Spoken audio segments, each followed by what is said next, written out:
Now we're going to go to the day's big news from Capitol Hill. The heads of Detroit's car companies, Ford, Chrysler, GM, bumper to bumper, begging Congress for a bailout. We're going to start, though, cutting through the bull and talk a little bit about how the automobile companies got into this mess.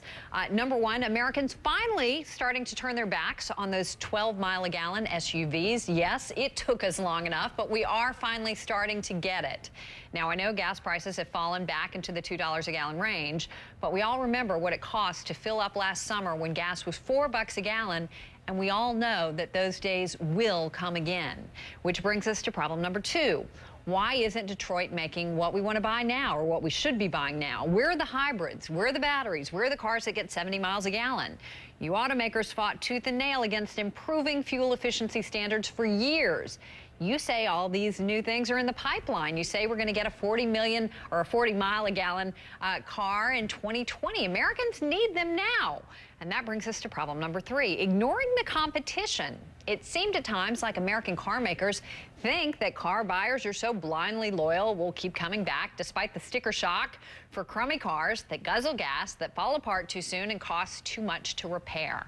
Lots of other companies have figured out how to build better quality, more fuel-efficient cars, and even do it right here in the U.S., which is problem number four, greed. GM Chief Executive Rick Wagner gets almost $9 million a year. Some union workers get $30 to $40 an hour plus benefits. Retirees get pensions, health benefits that would make pretty much anybody jealous. You guys spend millions of dollars a year lobbying to keep everything the same way it is.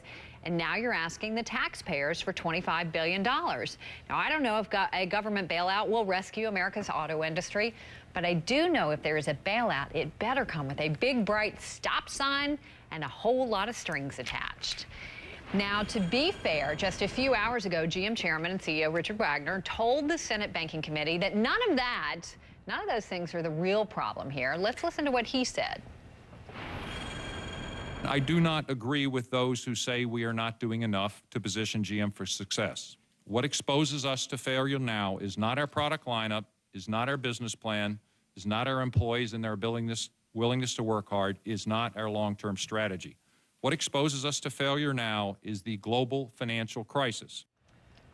So do you think Detroit's big bosses get it? We want to ask our chief business correspondent, Ali Velshi, who actually talked with Ford's CEO this morning. Right. Ali, address first what we just heard there from Wagner. Is he right? Or I spoke to Rick Wagner at a plant in Ohio a few weeks ago where they were unveiling a new car. I think he's right to a point. Right now, the problem facing the auto industry is that they can't get credit if they're in trouble, and buyers can't get credit. I got the same message from the CEO of Nissan the other day. They've got a real problem because of this credit environment. The problem is, what did they do until now? The last 5 years have been problems. They have taken some major steps. They didn't take enough steps, and they got caught. Too late, right? That's exactly right. So what's the guarantee if they get this bailout that they're not going to be back asking for another $25 billion or another $50 billion or whatever? I mean, there's so many people you hear saying that this is just a drop in the bucket. There was a time when $25 billion was a lot of money. That's before we had a $700 billion bailout. Let me tell you, back in September, it kind of got lost in the shuffle, but there was a bill that was passed allowing the government to loan the auto companies $25 billion under strict conditions that they use that money to retool and become more fuel efficient. This is different. They're asking for $25 billion out of the $700 billion. I spoke to Alan Mulally, the CEO of Ford, this morning in Detroit before he went to testify, and I asked him that very question. What's going to change? Here's what he told me.